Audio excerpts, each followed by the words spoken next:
Há momentos na história da humanidade em que uma única ideia muda tudo. Quando Copérnico disse que a Terra não era o centro do universo, abalou a cosmologia. Quando Darwin propôs que evoluímos de ancestrais comuns, abalou a biologia. E no final do século XIX, em Viena, um médico neurologista chamado Sigmund Freud estava prestes a abalar algo ainda mais fundamental: nossa compreensão de nós mesmos. Freud propôs algo radical, que não somos donos de nossas próprias mentes, que a maior parte do que nos move, do que desejamos, do que tememos, está escondido de nós mesmos, que existe um território vasto e inexplorado dentro de cada ser humano, um lugar que ele chamou de inconsciente. Pense nisso por um momento. Você acredita que conhece seus próprios pensamentos, suas motivações, seus desejos? Mas e se eu te dissesse que você é, em grande parte, um mistério para si mesmo? Que suas decisões são influenciadas por forças que você não vê, que seus sonhos não são aleatórios, mas mensagens cifradas, que sua infância moldou quem você é de forma que você nem imagina? Esta é a premissa central da psicanálise, e quando Freud a propôs pela primeira vez, o mundo não estava pronto para ouvi-la. Viena, no final do século XIX, era uma cidade de contradições. Capital do Império Austro-Húngaro, ela exibia palácios barrocos, óperas sinuosas, avenidas largas onde a elite desfilava em carruagens. A Europa vivia o que chamavam de Belle Époque, uma era de ouro marcada por progresso científico, prosperidade econômica e otimismo cultural. Nas salas de concerto, tocava-se Strauss. Nos salões, discutia-se filosofia. Nas universidades, celebrava-se a razão. Mas sobre essa superfície pólida, algo fervilhava. Mulheres de famílias respeitáveis desmaiavam sem razão aparente. Homens desenvolviam paralisia que nenhum exame médico conseguia explicar. Crianças acordavam gritando no meio da noite. A sociedade vitoriana, com suas regras rígidas de comportamento, sua moralidade sufocante, sua repressão sistemática de tudo que fosse considerado impróprio, estava produzindo uma epidemia silenciosa de sofrimento psíquico. A medicina da época não sabia o que fazer com esses pacientes. Alguns médicos diagnosticavam histeria e prescreviam repouso. Outros consideravam os sintomas fingimento ou fraqueza moral. A religião oferecia culpa e expiação.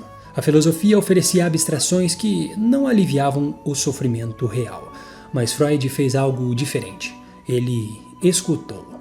Freud não inventou a ideia do inconsciente. Filósofos como Schopenhauer e Nietzsche já haviam sugerido que forças irracionais governam o comportamento humano.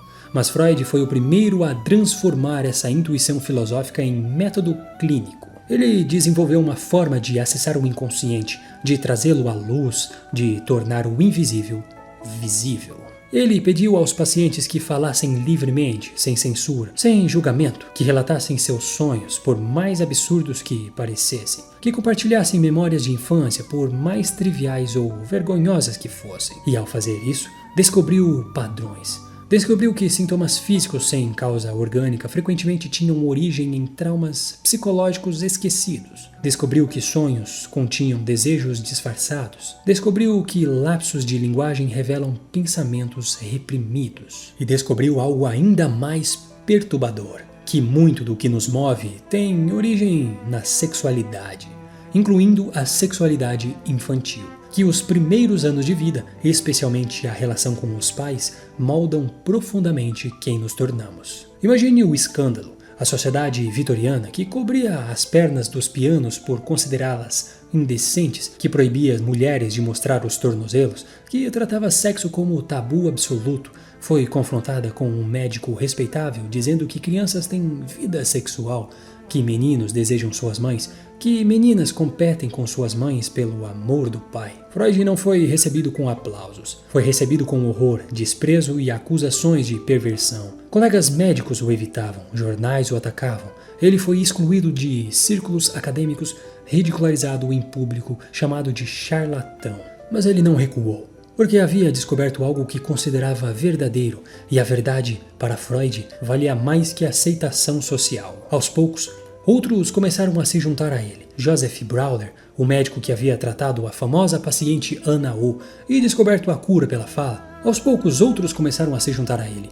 Wilhelm Fliess, o confidente intelectual com quem Freud trocou centenas de cartas explorando suas ideias mais ousadas. E depois, um círculo crescente de médicos e pensadores que se reuniram nas quartas-feiras à noite no consultório de Freud na Bergasse 19, discutindo casos clínicos, debatendo teorias, construindo o que viria a ser chamado de psicanálise. Entre eles estava Carl Jung, o jovem psiquiatra suíço brilhante que Freud via como herdeiro intelectual. Alfred Adler, que questionaria a centralidade da sexualidade e proporia que a busca por poder era o motor fundamental da psique. Arthur Rank, Sándor Ferenczi, Karl Abraham e, mais tarde, Melanie Klein, que exploraria o mundo psíquico dos bebês. Anna Freud, filha de Sigmund, que desenvolveria a psicologia do ego. E Jacques Lacan, que transformaria a psicanálise através da linguística estrutural. Cada um deles pegou as ideias de Freud e as levou em direções novas, às vezes concordando, às vezes divergindo radicalmente, porque a psicanálise nunca foi uma doutrina monolítica. Foi desde o início um campo de debates intensos, de rupturas dolorosas e evolução constante. Esta série conta essa história,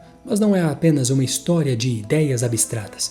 É uma história de pessoas reais que viveram vidas extraordinárias. Você vai conhecer Freud não apenas como o fundador da psicanálise, mas como o homem ambicioso, inseguro, brilhante, teimoso, corajoso e falho. Você vai testemunhar sua amizade com Jung e o rompimento devastador que se seguiu. Você vai acompanhá-lo através de décadas de trabalho obsessivo, de reconhecimento tardio, de exílio forçado quando os nazistas invadiram Viena. Você vai acompanhar pelas ruas de Viena no início do século XX, sentir a tensão de uma ciência nascendo em meio à resistência feroz. Vai subir as montanhas onde Freud escreveu A Interpretação dos Sonhos. Você vai estar presente nas quartas-feiras psicológicas, onde as bases da psicanálise foram debatidas e construídas. E mais importante, você vai entender os conceitos fundamentais que Freud e seus seguidores desenvolveram.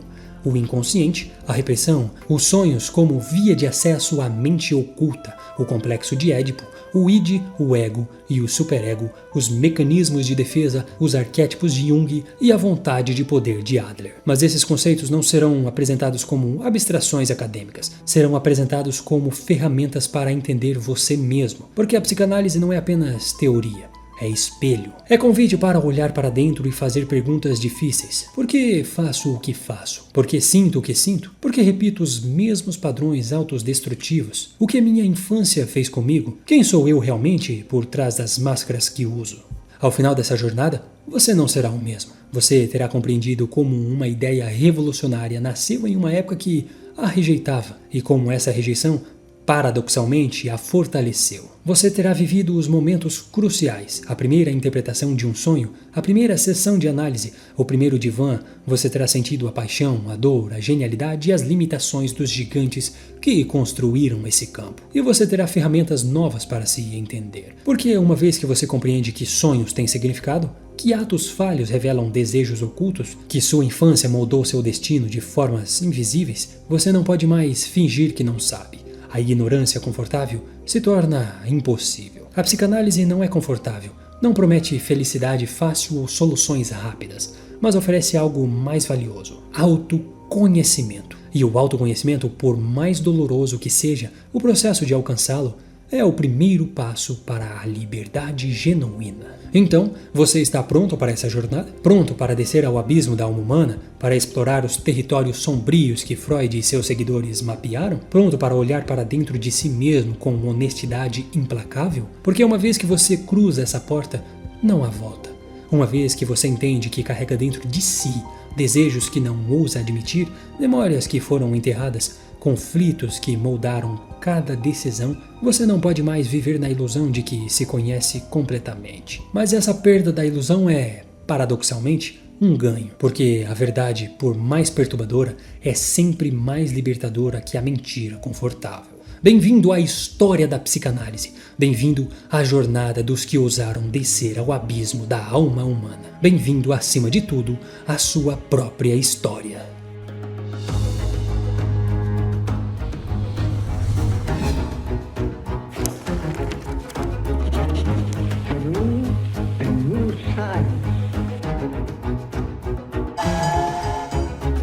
Cosa life, but I was.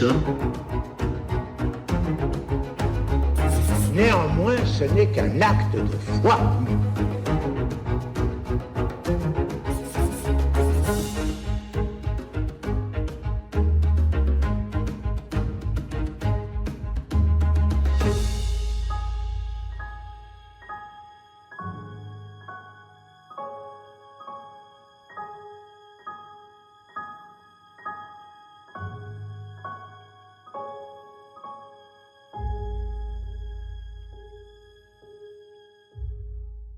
Se você pudesse voltar no tempo e caminhar pelas ruas de Freiburg, Morávia, em maio de 1856, você testemunharia algo aparentemente comum: o nascimento de mais um bebê numa família judaica de classe média baixa. Jacob Freud, comerciante de lã de 40 anos, e sua jovem esposa, Amália, de apenas 20, acabaram de ter seu primeiro filho juntos. Eles o chamaram de Sigismund Shlomo Freud. Nada naquele momento sugeria que aquele bebê mudaria para sempre a forma como a humanidade entende a si mesma. Mas aqui está algo fascinante. Décadas depois, quando Freud já era um homem maduro e começava a desenvolver a psicanálise, ele voltaria obsessivamente àqueles primeiros anos, não por nostalgia, mas porque havia descoberto algo revolucionário: que os primeiros anos de vida não são apenas prólogos, são fundação, que tudo que somos, tudo que desejamos, tudo que nos aterroriza, tem raízes naquele período que mal conseguimos lembrar. Freud estava, sem saber, construindo as ferramentas que um dia usaria para decifrar sua própria infância. Os registros históricos nos contam algumas coisas sobre aqueles primeiros anos em Freiburg. A família Freud vivia modestamente. Jacob tinha 2 filhos adultos de um casamento anterior, Emanuel e Philipp, que já eram homens feitos quando Sigmund nasceu. A dinâmica familiar era, no mínimo, peculiar. O meio-irmão, Emanuel, tinha um filho, John, que era apenas 1 ano mais velho que Sigmund. Imagine um tio e um sobrinho praticamente da mesma idade, brincando juntos nos campos da Morávia. Freud, mais tarde, escreveria que aquelas brincadeiras com John foram suas primeiras experiências de amizade e rivalidade. Eles brincavam, competiam e reconciliavam. E nessas interações infantis, Freud começou a perceber algo que só nomearia décadas depois: a ambivalência, a capacidade humana de amar e odiar a mesma pessoa simultaneamente. Em 1857, nasceu Julius, irmão de Freud. Menos de 1 ano depois, Julius morreu. Causas desconhecidas, como era comum naquela época de alta mortalidade infantil. Freud tinha apenas 2 anos quando isso aconteceu. Você poderia pensar, ele era muito jovem para se lembrar, muito jovem para ser afetado. Mas Freud, décadas depois, escreveria algo perturbador em uma carta a seu amigo Wilhelm Fliess. Ele admitiu ter sentido ciúme do irmão, e quando Julius morreu, experimentou uma mistura de alívio e culpa que o assombraria pelo resto da vida. Pense nisso por um momento. Um dos fundadores da psicanálise, um homem que dedicaria a vida a explorar os cantos mais escuros da psique, começou sua jornada com uma confissão brutal, que aos 2 anos de idade desejou a morte de seu irmão. E quando esse desejo se realizou, carregou a culpa como uma sombra. Nessa honestidade implacável consigo mesmo seria a marca registrada de Freud e também sua maior ferramenta. Em 1859, o negócio de Jacob faliu. A família precisou deixar Freiburg. Primeiro tentaram Leipzig, depois se estabeleceram em Viena em 1860. Sigmund tinha 4 anos. Viena, naquela época, era uma cidade de contrastes violentos. Por um lado, era a capital do Império Austro-Húngaro, uma metrópole cultural onde Mozart havia composto, onde Beethoven havia regido, onde a arquitetura barroca proclamava grandeza e eternidade. A Ringstrasse estava sendo construída, um anel monumental de palácios, teatros e museus que transformaria Viena na joia da Europa Central. Por outro lado, Viena era também uma cidade de tensões etênicas, de antissemitismo crescente, de pobreza escondida atrás das fachadas douradas. A família de Freud se instalou em Leopoldstadt, o distrito judaico, onde imigrantes como ele se amontoavam em apartamentos pequenos, tentando reconstruir vidas que haviam desmoronado. Jacob recomeçou seu negócio, Amália cuidava dos filhos que continuavam a nascer. Ana, em 1858, depois Rosa, Mari, Adolfine, Paula e Alexander. A casa era barulhenta, cheia de vida e de limitações. Mas Amália tinha certeza de uma coisa: Sigmund era especial. Há um relato documentado de que uma velha camponesa, ao ver o bebê Sigmund, profetizou para Amália: "Você trouxe ao mundo um grande homem." Verdade ou lenda familiar embelezada com o tempo? Impossível saber, mas o que sabemos com certeza é que Amália acreditava nisso e tratava Sigmund de acordo. Ele era o filho dourado, tinha o único quarto privado da casa enquanto os outros irmãos dividiam espaços. Quando Amália ganhou um piano e o barulho atrapalhava os estudos de Sigmund, ela se desfez do instrumento. A mensagem era clara: o mundo deveria se ajustar a Sigmund, não o contrário. Isso moldou algo fundamental em Freud, a convicção de que ele tinha um destino, e também, talvez, o peso esmagador de precisar estar à altura dessa expectativa. Freud entrou no ginásio Leopoldstadt em 1865, aos 9 anos, e ali finalmente encontrou seu elemento. Ele não era apenas bom aluno, era excepcional. Dominava latim, grego, francês, inglês, espanhol e italiano. Lia Shakespeare no original, devorava Goethe, Schiller, os clássicos da literatura alemã. Ganhava prêmios acadêmicos ano após ano. Mas havia algo mais profundo acontecendo. Freud não estudava apenas para ter boas notas. Ele estudava porque estava buscando algo. Respostas para perguntas que ainda não sabia formular. Ele lia mitologia grega e via padrões. Histórias de pais e filhos, de desejos e punição, de destinos inescapáveis. Lia filosofia e se frustrava com abstrações que não tocavam a vida real. Lia ciência e sentia que ali, finalmente, havia um método. Observação, hipótese, teste e conclusão. Aos 17 anos, Freud assistiu a uma palestra pública onde foi lido um ensaio atribuído a Goethe sobre a natureza. O texto defendia que a natureza não é um mistério divino inacessível, mas fenômeno observável, compreensível através da ciência, e que o ser humano, parte dessa natureza, também pode ser estudado, dissecado e entendido. Freud saiu da palestra com uma decisão tomada: estudaria medicina, não porque queria curar doenças, mas porque queria entender o ser humano. Aqui é onde a história fica interessante. Freud entrou na Universidade de Viena em 1873, aos 17 anos. Ele esperava terminar o curso em 5 anos e levou 8. Por quê? Porque ele não conseguia se limitar ao currículo médico. Ele fazia cursos de filosofia com Franz Brentano, um ex-padre que explorava a natureza da consciência. Estudava zoologia com Karl Klaus, dissecando em guias no laboratório para tentar encontrar seus órgãos reprodutivos, uma ironia que não passou despercebida ao Freud maduro. Seu primeiro trabalho científico foi procurar os órgãos sexuais de peixes. Mas o encontro mais importante daqueles anos foi com Ernest Brooke, fisiologista rigoroso e materialista convicto.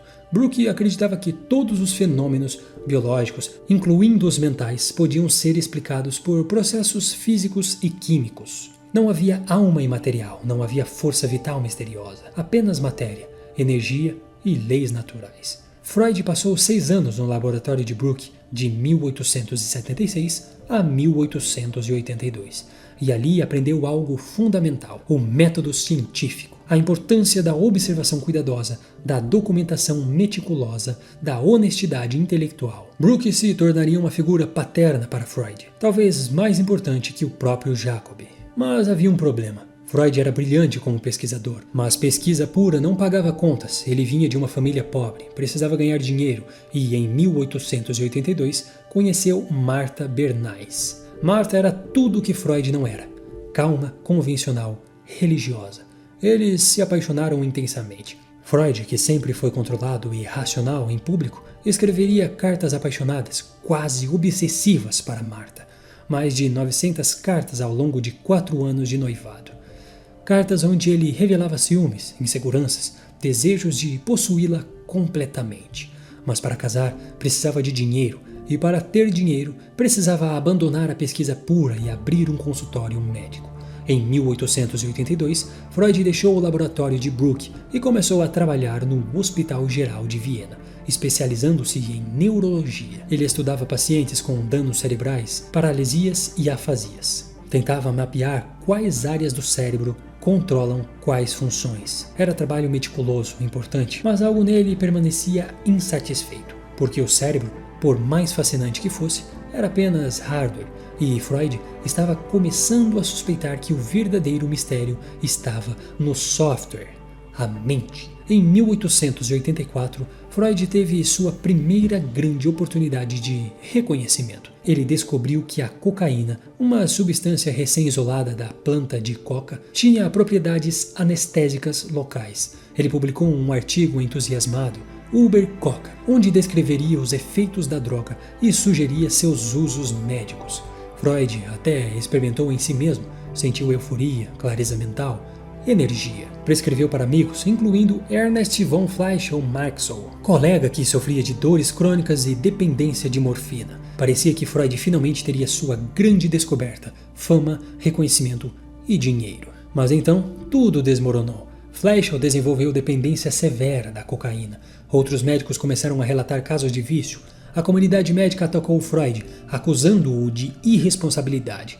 E, para piorar, outro médico, Karl Kuller, publicou antes de Freud sobre o uso da cocaína como anestésico oftalmológico e levou o crédito. Freud foi humilhado publicamente. Sua primeira grande tentativa de reconhecimento científico havia se transformado em desastre. Mas aqui algo fascinante. Nesse fracasso o ensinou algo crucial. Ele aprendeu que entusiasmo não substitui rigor, que desejos pessoais, fama, dinheiro e reconhecimento podem cegar o julgamento científico e que às vezes nossos maiores erros são nossos melhores professores. Décadas depois, quando desenvolveu a psicanálise, Freud seria implacavelmente cuidadoso, documentaria tudo, revisaria suas teorias constantemente, admitiria erros publicamente. O episódio da cocaína o havia vacinado contra a arrogância.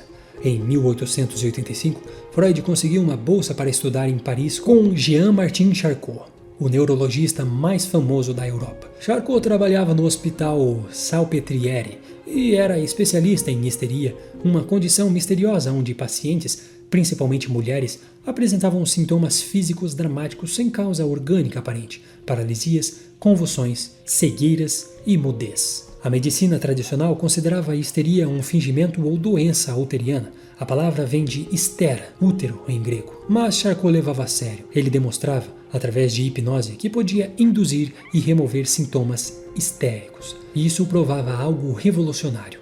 A mente pode adoecer o corpo. Freud assistiu às demonstrações de Charcot fascinado. Aqui estava a prova de que havia algo além do cérebro físico, algo psicológico, algo que precisava ser explorado. Ele voltou para Viena em 1886 transformado, casou-se com Martha, abriu seu consultório particular e começou a atender pacientes com doenças nervosas. Mas ele não estava satisfeito apenas em diagnosticar, ele queria entender, queria saber por que aquelas pessoas sofriam, de onde vinham aqueles sintomas bizarros. E lentamente, paciente por paciente, conversa por conversa, Freud começou a perceber um padrão. Havia um médico em Viena, Joseph Brauer, respeitado e bem-sucedido, que havia tratado anos antes de uma paciente extraordinária. Ela ficaria conhecida na literatura psicanalítica como Anna O, embora seu nome real fosse Berta Pappenheim. Anna sofria de sintomas histéricos severos, paralisia parcial, distúrbios de visão, tosse nervosa, duas personalidades distintas. Brauer a tratou por quase 2 anos, de 1880 a 1882, e descobriu algo surpreendente. Quando Anna falava sobre suas memórias, especialmente memórias traumáticas que havia esquecido, os sintomas desapareciam. Anna chamou o processo de cura pela fala, ou limpeza de chaminé. Brauer ficou fascinado, mas também assustado.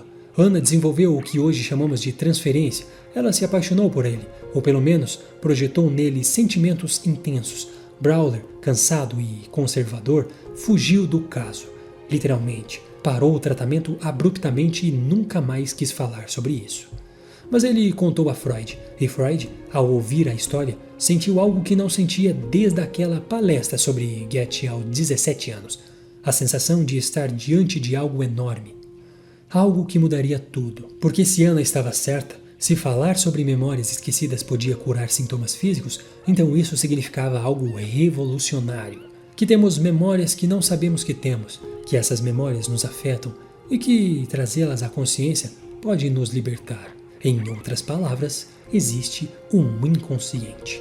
Freud começou a usar um método de Brawler com seus próprios pacientes. No início, usava hipnose, mas logo percebeu que nem todos eram hipnotizáveis, então desenvolveu algo diferente.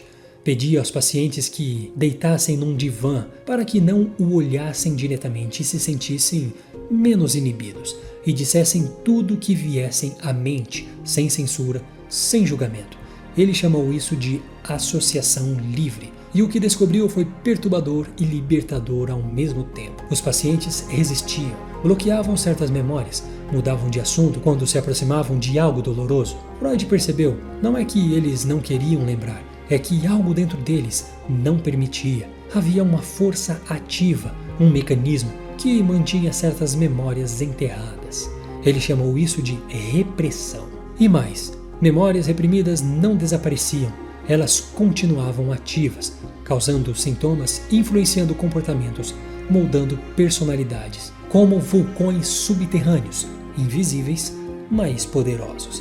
Entre 1895 e 1899, Freud trabalhou obsessivamente, atendia pacientes durante o dia, à noite escrevia, analisava seus próprios sonhos, revisava suas teorias, correspondia-se intensamente com Wilhelm Fliess, médico berlinense que se tornou seu confidente intelectual. E lentamente, dolorosamente, ele começou a montar as peças do quebra-cabeça. Os sonhos não eram aleatórios ou sem sentido, eram mensagens cifradas do inconsciente, desejos disfarçados que a censura interna não permitia expressar diretamente. Os lapsos de linguagem, os esquecimentos, os atos falhos não eram acidentes, eram revelações, momentos em que o inconsciente escapava do controle consciente. A sexualidade não começava na puberdade. Crianças tinham vida sexual, embora diferente da adulta.